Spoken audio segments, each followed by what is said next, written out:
Dennet, not Bennett, Dennet, and we are in part 4. We're continuing with the questioning. Mr. Historical Truth again is called. Question: do you know the handwriting of the prisoner by the name of Pope Martin V? Answer: I am well acquainted with it. Question: hold on, I gotta bring my lamp to me. Question: is this his writing? Here it is shown him. Answer: it is. Question from a juror: do you ever see it printed? Answer: I have. It is inserted in the Council of Sena, held a little after, and was printed in Paris in the year 1612. Louis XII, King of France, sworn in. Question: look at the prisoner at the bar. Have you been acquainted with him? Answer: I have been acquainted with him. He lived at Rome when I knew him, and was called Pope Julius II, Vicar of Christ, and Prince of the Apostles. Question: did he not by this name assume a military appearance and look more like a warrior than a priest? Answer: he did. His delight was in carnage and blood. Question: was it to support his usurped authority he became a warrior? Answer: the reason he appeared as a military pontiff was not only to support what power and authority he had unjustly acquired, but to extend his territories and government over all nations and kingdoms, agreeable to his title, Prince over all nations and kingdoms. Question: will you relate to the court what you recollect of his character and conduct as the pretended vice regent of Christ? Answer: when I first became acquainted with him, I understood that it was common for him every few years, if not weeks, to assume a new title.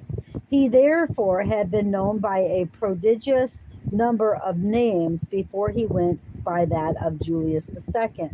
By this name, he was guilty of the most odious vices, too detestable to be named, but which he committed without the least limitations or restraint. To his truly horrid list of vices, I must add the most savage ferocity, audacious arrogance, and the most extravagant passion for war. He therefore lived in camps amidst the din of arms, and was ever ambitious for that fame which is acquired from the battles won and cities laid desolate. The prisoner had kept a standing army to fight his battles from the year 1054, when he was known by the name of Pope Leo the Ninth, and after laid towns and villages in ruins and deluged nations in human gore. By the name of Julius, he entered on his military enterprise by declaring war against the Venetians, and when and being strengthened by the emperor in alliance with me, he afterwards laid siege to uh, Ferrara. After this, he turned his arms against France and engaged the Venetians, Spaniards, and Swiss to support him in his campaign. In short, the whole time he went by this name was one continual scene of military tumult. Nor did he allow Europe to enjoy a moment's tranquility. Question: did you not endeavor to check his military career and set bounds to his ambitions after the alliance was broken between you and him? Answer: I did. For although I had been deluded into his religious opinions and was considered a Roman Catholic, yet provoked by this arrogant pontiff, I resolved to turn my arms against him, and if possible, overthrow the power of Rome. That my design might be clearly understood, I ordered a medal to be struck with a menacing inscription representing Rome by the title of Babylon on the coin. Several cardinals, also encouraged by the protection of the Emperor Maximilian I and me, assembled a council at Pist, is it Pist? No, Pisa, in the year 1511 with the design of setting bounds to the prisoner so formidable by this warlike name. He, on the other hand, gave orders for a council to meet in the palace of the Latran in the year 1512, in which the decrees of the Council of Pisa were condemned and annulled in the most injurious and resulting terms. He likewise prepared to proclaim his usurped power as the Vicar of Christ, and thundered out the most dire and tremendous anathemas on my head, but which he had scarcely accomplished before he was compelled to change his audacious name in the midst of his ambitions and vindictive career. And in asterisks down below, it says, see Father Paul's Historic Council Treaty. Okay. Henry VIII, King of England, sworn. Question. Are you the same King Henry that received from the prisoner the title of Defender of the Faith? Answer. I am. Question. How came he to bestow on you that title? Answer. At the time I owned his supremacy in England, I wrote a book against Luther and the Reformation in Germany. This I published in the year 1521, with intent to defend the power and government of the Roman pontiff. He then, in return, gave me the title, which has been used from that day. Question. Did he not, after this, anathematize, excommunicate, and deprive you for rejecting his supremacy in England? Answer. He did. Being instructed in the principles of popery, I constantly looked to the prisoner's absolving power and unlimited indulgences. In the year 1533, I published a divorce with Queen Catherine and married Anna Boleyn without his consent. Not but he would have granted my request, however criminal in its nature, but for fear of displeasing the Emperor of Germany, to whom Catherine was aunt. The prisoner then gave judgment against me, not for what I did, but for doing it without his authority as Vicar of Christ. This proved the cause of my separation from him. For in the beginning of the year 1534, I issued out an edict rejecting his supremacy, forbidding any of my subjects to carry any money to Rome or pay the Peter's pence, a common tax laid on countries that acknowledge the Roman pontiff's authority. I soon after chased out England all the collectors of his tax, and otherwise injured the coffers of the prisoner at the bar. Question. What name did the prisoner go by then? Answer. By the name of Pope Clement VII, afterwards Pope Paul III. By this name he issued out his thunderbolt of excommunications to deprive me of the kingdom, all my subjects of whatever they possessed, and to anathematize all my adherents. He also commanded all my subjects to deny me obedience, strangers not to hold any commerce with the kingdom, and all to take up arms against me and my people, promising all who did our property for a prey and our persons for slaves. Question. In what year was this bull issued? Answer. On the 17th of December in the year 1538. Joan, Queen of Narvi, sworn. Question. Did not the prisoner at the bar presume to aggregate authority over you as Vicar of Christ on earth? Answer. He did. During the sitting of the Council of Trent, he frequently designed to accuse me as a favorer of heretics, but as he met with some opposition from the Emperor's ambassadors in the ease of Queen Elizabeth of England, he omitted to bring the cause into the council. But in the year 1563, he caused a citation to be affixed on the gate of St. Peter's Church in Rome and other public places against me, ordered me within 6 months to appear before his tribunal to defend myself and show cause why I should not be deprived of all my dignities, states, and dominions, my marriage made void, and my children illegitimate. And I also incurred other penalties declared by the canons against heretics. He was then called Pope Pius IV. I did not obey his orders. The King of France protected me. Queen Elizabeth, no, Elizabeth, Queen of England, sworn. Question: are you not Queen of England? Answer: I am. I was crowned queen after the death of my cruel half sister Mary in the year 1558. Question: did the prisoner at the bar exercise any authority over you as the pretended vicar of Christ? Answer: he did.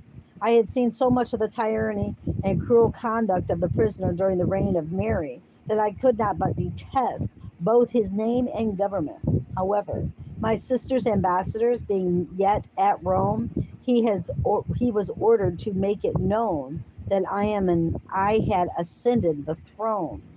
The prisoner, then called Pope Paul IV, according to his usual arrogance, declared that England was held in fee to the Apostolic See of Rome, and I could not succeed, as he had, by the name of Clement VII and Paul III, declared me illegitimate. He also asserted that it was great boldness in me to assume the government of England without his consent, but said that as he was always desirous to show a fatherly affection, if I would renounce my pretensions and leave it entirely to him, he would do all he could for me with honor to the Apostolic See. I treated his pretended fatherly affection with that contempt it merited. The Parliament met. All the laws made by Mary in favor of the popish religions were abolished. The prisoner's supremacy was denied. Images were taken out of churches, and the revenues arising from monasteries under the power of Rome were forfeited to the nation. I was then considered a heretic, yet such was his disassembling conduct that in the year 1560 he invited me and my bishops to attend the Council of Trent. This he did when he was called by the name of Pope Pius IV. After this, he grew outrageous and would have proceeded against me in the council in the year 1563, but was prevented by the ambassadors of the emperor. However, he issued out his bull to anathemize and excommunicate me, and to deprive me of my crown, dominions, and title, and to absolve all my subjects from their allegiance. He also pretended to raise Ireland to be an independent kingdom, and many other things highly prejudicial to the British nation. He issued out his bulls in the name of the Vicar of Christ, Prince over all nations and kings, and aggregated authority both in heaven and earth. Question: did he change his name again after he had assumed that of Pope Pius IV? Answer: yes, several times. His bull to deprive me was signed by the name of Pope Pius V, and afterwards by that of Pope Gregory the 13th. Henry III, King of France, sworn. Question: are you Henry III, sovereign of France, who was assassinated by one of the prisoner's emissaries called a monk? Answer: I am. The monk's name was Clement. Question: when did you ascend the throne of France? Answer: on the death of my brother, who is known in history by the name of the Sanagary Charles IX. I had previous to my accession to the crown of France, been chosen king of Poland, but hearing of my brother's death, I with difficulty escaped to France and quietly took possession of the throne by the name of Henry III.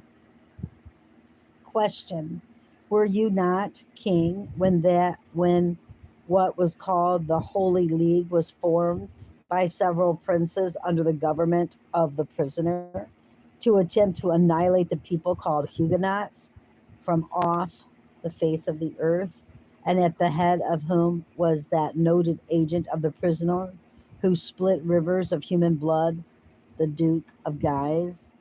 Down here it has an asterisk. Historians inform us that in the civil wars, on account of religion, above 1 million lives were lost. 150 million lives spent, and 9 cities, 400 villages, 2,000 churches, 2,000 monasteries, and 10,000 houses were burnt or otherwise destroyed. Wow. Wow. All right. All right. I'm sorry. That was a question. Okay. Answer. I remember the league called the Holy League and recollect the infamous conduct of the Duke of Guise. Question. Were you not supposed to favor the Huguenots or Protestants in opposition to the orders of the prisoner and the League of the Princes? Answer. Yes. And the consequence was one Clement, a monk, under the authority of the prisoner, assassinated me in the year 1583. And the common report throughout Europe was that I died of the wound. Question. Do you believe that what this priest did was by order of and with the prisoner's approbation? Answer. I do believe it. For when he was known by the title of Pope Sixtus V, he delivered a famous oration in which he applauded this act of the monk as both admirable and meritorious. That is insane. Henry the Fourth, King of France, sworn. Question. Did you succeed Henry the Third to the throne of France? Answer. I did. Question. Did not the prisoner at the bar manifest considerable opposition to you after you came to the throne? Answer. He did. I professed to be an enemy to his government, and he viewed me as a heretic. The consequence was I had to wade through almost innumerable difficulties and was often driven with my little court to the greatest distress for the common necessaries of life. The prisoner wished one of the cardinals to be proclaimed king, and the princes in league with him, through my being considered a Huguenot, appeared ready to obey his mandate. I therefore had to dispute every inch of ground with their combined forces, but at last was established on the throne. Question. Were you not compelled to own the authority of the prisoner and profess to be a Roman Catholic? Answer. I was. I had experienced such a variety of successful and unsuccessful events and had so many enemies to encounter that I was led into this measure from what was recommended to me as prudent, my religion being the only obstacle in the way to the enjoyment of the crown of France and peace. Thus deluded, I went publicly to mass, and with great difficulty obtained absolution from the prisoner. This, however, produced wonders among the people. All France submitted to my scepter, and I had only Spain to contend with, which was soon silenced by my victorious army. Question. Was it not supposed afterwards that your profession of attachment to the prisoner's government was not sincere and that you had relapsed again into heresy? Answer. It was. Having reestablished tranquility among my people, I caused an edict to be proclaimed to secure my old friends, the Protestants, and free exercise of their religion, which decree is known as the Edict of Nantes. The prisoner was much offended at this, and afterward I was assassinated in the streets of Paris by one of his domestic servants, one Ravaillac, a friar, in the year 1610. A corpse was interred, which all France was given to understand was mine, and from the report of this, the prisoner supposed I was really dead. James the First, King of England, sworn. Question. Have you any knowledge of the prisoner at the bar as Pope of Rome? Answer. I have.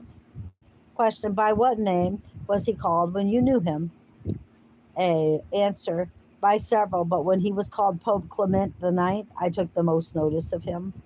Question. Did he not publish a bull against you previous to your being crowned King of England with an intent to deprive you of your right to the throne? Answer. He did. He well knew that when I came to the throne, I would never allow popery to be encouraged in England, and that I would oppose his rebellious arms when I was established. He therefore issued out a bull to exclude me from my right to the crown, and commanded all the English Romanists to do their utmost to keep out the Scottish heretic, as he called me, and that I might not in any wise be admitted to the kingdom of England, unless I would be reconciled to his supremacy, receive my crown from his hands, and conform myself and all my subjects to the popish religion. Question: did he publish this bull or rebellious proclamation in the presumed title of Vicar of Christ and Prince over all nations? Answer: he did. He always acted in that character before and after I came to the throne. The generality, if not all, of his bulls are issued forth in direct conformity to, and with the injunctions and decisions of, his conventions of rebels, called general councils, of which the prisoner is chairman. Question: when did you begin your reign in England? Answer: in the month of March in the year of our Lord 1603, but his bull was published full 2 years before. Question: was there not a scheme laid by a considerable number of traitors belonging to the society that is headed by the prisoner to destroy you in both houses of parliament by gunpowder soon after you came to the throne? Answer: there was. It was long remembered by Protestants and is known in history by the name of the Gunpowder Plot. I had ordered both houses of parliament to assemble on the 5th of November in the year 1605. The Queen, also, and Prince of Wales were expected to be present, and I, agreeable to my duty, to deliver a speech from the throne. Under the Parliament House was a vault into which had been conveyed 36 barrels of gunpowder, which were carefully concealed under faggots and piles of wood. This horrid conspiracy was kept a secret for near 18 months, the conspirators being all sworn with what is called a sacramental oath. However, the kind of providence of our most gracious sovereign defeated their dark, diabolical designs in such a visible manner as to make it evident that the Lord reigned. About 10 days before the long wished for meeting of Parliament, I received notice of their malicious plot, but search was purposely delayed till the night immediately preceding the assembly. A magistrate then, with proper officers, entered the vault and found there one Guy Fawkes, who had just finished all his horrid preparations with matches and everything proper in his pocket to set fire to the train. He was immediately seized when his countenance betrayed the savage disposition of his heart. He afterwards regretted that he had lost the opportunity of destroying so many heretics and made a full discovery. He had a number of other conspirators were executed in different parts of England, among whom was a particular emissary of the prisoner, one Garnet, a Jesuit, and so deluded were other rebels who survived him that they fancied miracles wrought by his blood, and in Spain he is considered a martyr. I have very briefly related their destructive plot and the merciful deliverance of Almighty God, but from which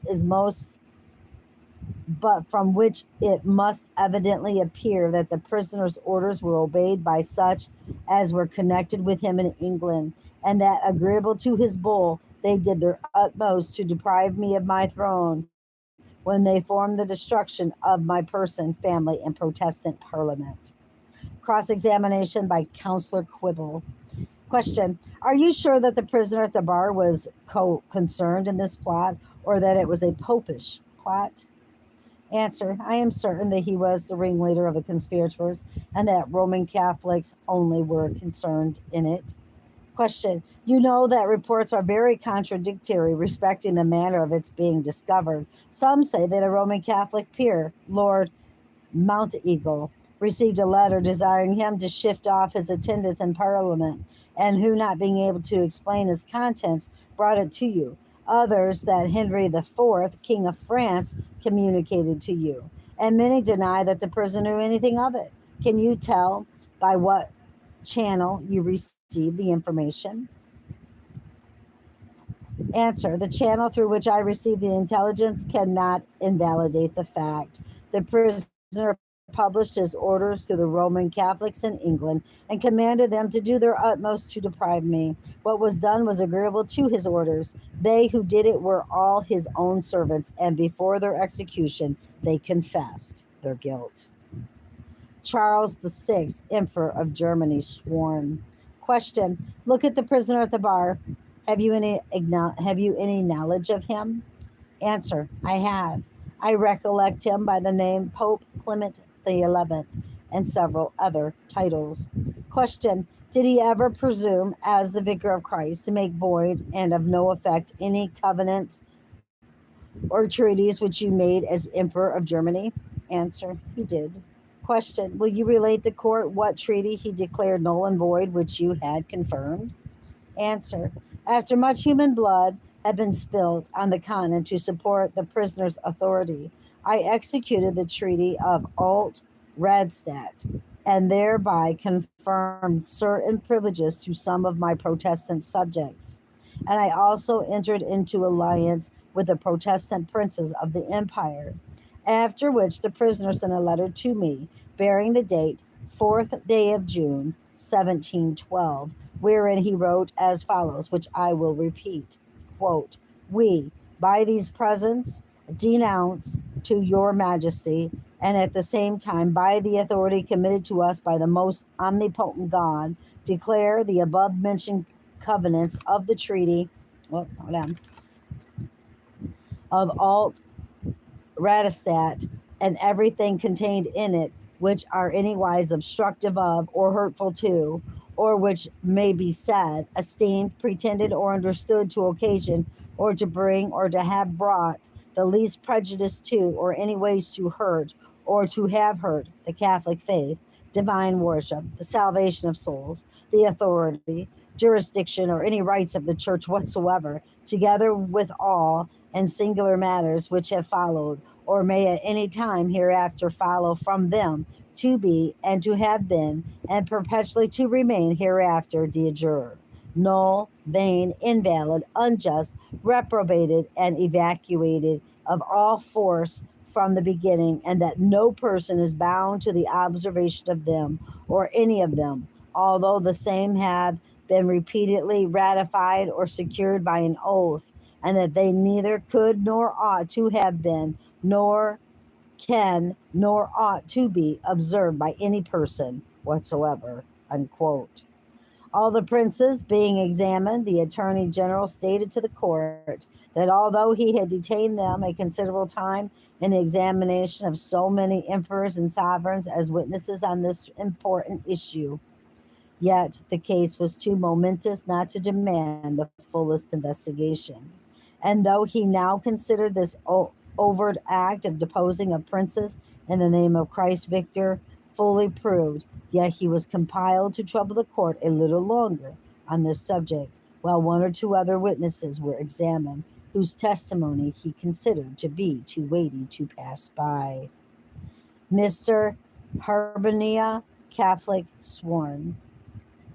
Question: do you recollect anything respecting an oath of allegiance that was in contemplation in the Irish Parliament to be taken by you and Irish Catholics that required your detestation of that dangerous and abominable decree of the Council of Constance, which declares that faith is not to be kept with heretics, and that princes deprived by the Pope may be deposed or murdered by their subjects?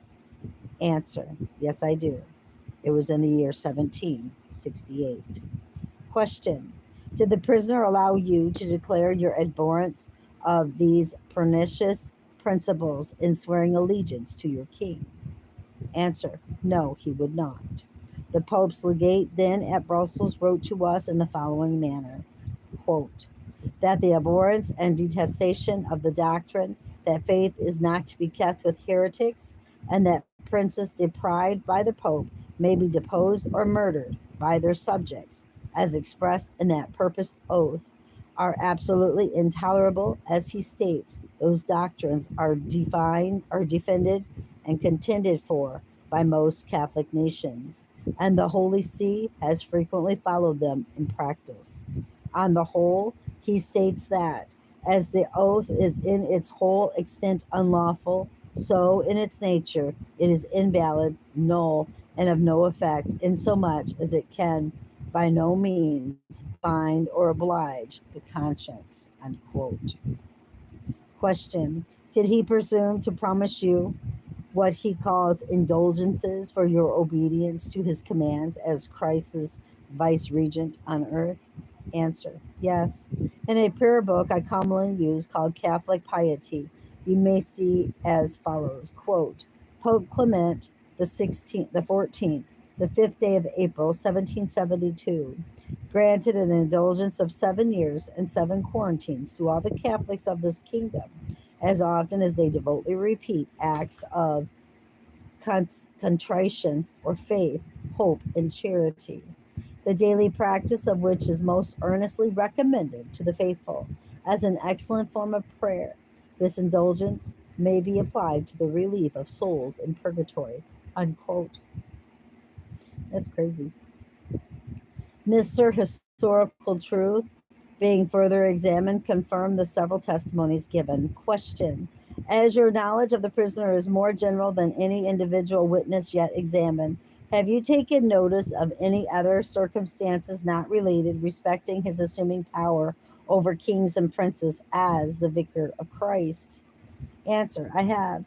I have taken notice of several emperors and princes whom he has deposed, whose names are not particularly mentioned in the indictment. He has ever acted as far as circumstances would permit on this pernicious and tyrannical maxim, which he had carefully and constantly inculcated. No, inculcated. I don't know what that means.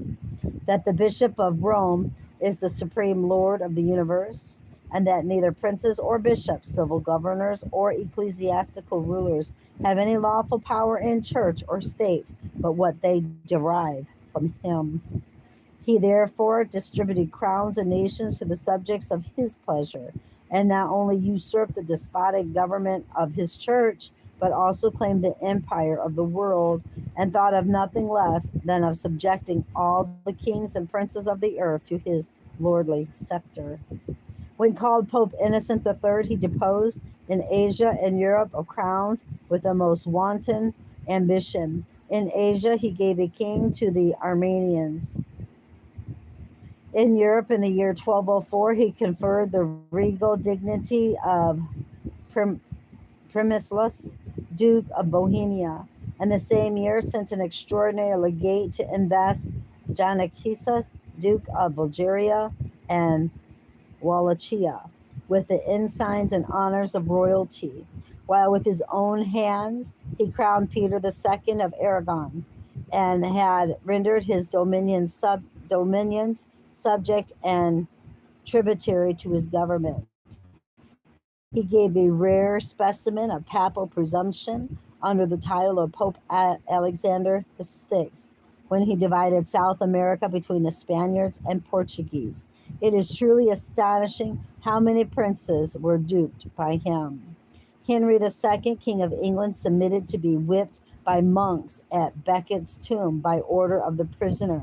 Many other examples I might give of his pretensions to universal dominion, which Europe beheld with astonishment, and to its eternal reproach with the ignominious silence of a blind, passive obedience. Question: has the prisoner any regular articles of allegiance or faith to which he requires the subscription of those who acknowledge him as Vicar of Christ? Answer: he has. The present are such as were made when he was called Pope Pius IV, part of which is as follows: I do acknowledge the Holy Catholic and Apostolic Roman Church to be the mother and mistress of all churches, and I do promise and swear obedience to the Bishop of Rome, the successor of St. Peter, the Prince of the Apostles, and the Vicar of Christ. Question: will you relate to the court what you know of the assumed power of such as are connected with and who receive their authority from him as Christ's vicegerent on earth, as cardinals and priests? Answer. I took notes of what several of them have published to the world, and I recollect that Peter de Bise, a priest, wrote a book which he called The Royal Priesthood, and that in the second chapter of that book he thus speaks, quote, St. Peter addeth that all priests are kings, in token whereof they wear the crown, unquote. And in the third chapter he says, quote, the priesthood and the Godhead are in some things to be paralleled, and are almost of equal greatness, since they have equal power, unquote.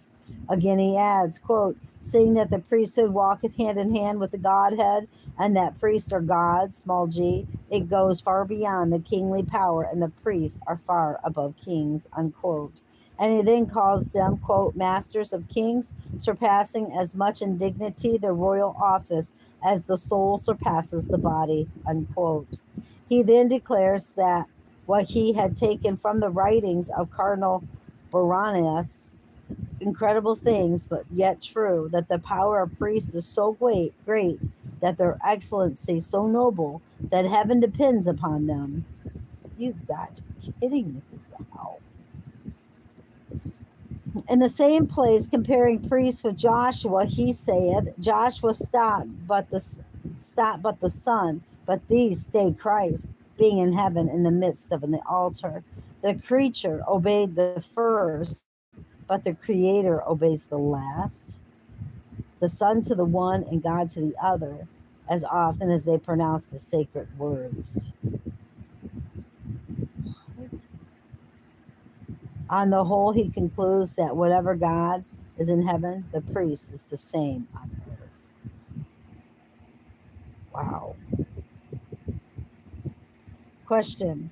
Did this priest publish this to the world as the sentiments of an individual, or was it generally understood that priests in general have this authority delegated to them by the prisoner at the bar? Answer. Priests derive all their power from him and act by his commission.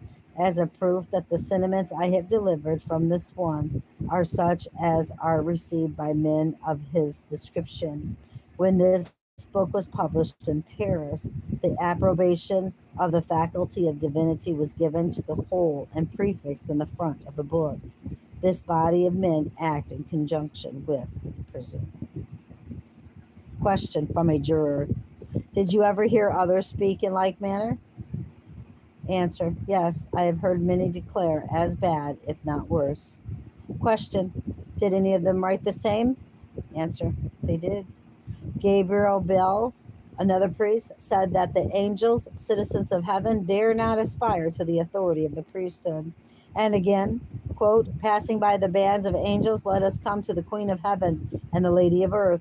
The same, through the plenitude of grace, she goes beyond all creatures, yet she yields to the hierarchs of the church in the execution of the mystery committed unto them, unquote. And again he says, quote, Christ is incarnate and made flesh in the hands of the priest, as in the virgin's womb, and that priest do create their creator and have power over the body of Christ,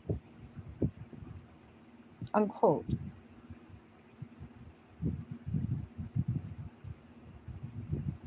Whew.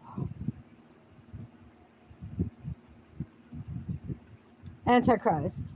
To the last witness. You have omitted to produce the authority on which Father de Besse declared the power of priest. You should have noticed that he produced a portion from the New Testament and founded his power on the act. Matthew 16, verse 18. Witness, historical truth. It is true, I did see a reference to that act, but I think that if it should be read, it would, if possible, make bad worse. Antichrist. Let the act be read. Lord Chief Justice, it shall be read. The clerk of the crown then read the statute. Matthew 16, verse 18. And I say unto thee that thou art Peter, and upon this rock I will build my church. And the gates of hell shall not prevail against it. Lord Chief Justice, what is there in this statement to authorize either you or your priest to assume your power and commit rebellion against our sovereign? Antichrist. Christ said these words to St. Peter, and St. Peter gave his power to me at Rome. I do not consider it rebellion when I have such authority to act upon. Lord Chief Justice, what an awful delusion you must lie under to suppose that our sovereign Lord the King should commission Peter to empower you to establish your throne in open rebellion against his crown and dignity. I hope you don't wish to say that Peter is a traitor. He is too well known in this court to be suspected of rebellion. We shall be able to prove that he never gave you any commission or authority. Antichrist, if he was present, he would confess that what I say is true. Court, he is in court. We have no objection to his being the next witness called. And I'm going to end that there. I cannot believe the things that they believed and said and did. And I'm just absolutely dumbfounded. Honest to God, I really seriously am. God forgive me, but wow. I had no idea. None. None. All right, brothers and sisters, keep your eyes on Jesus, your nose in the book, which is the Word of God, and embed the Word of God on the tablets of your hearts, so you and I will not sin against God or be deceived. Till next time.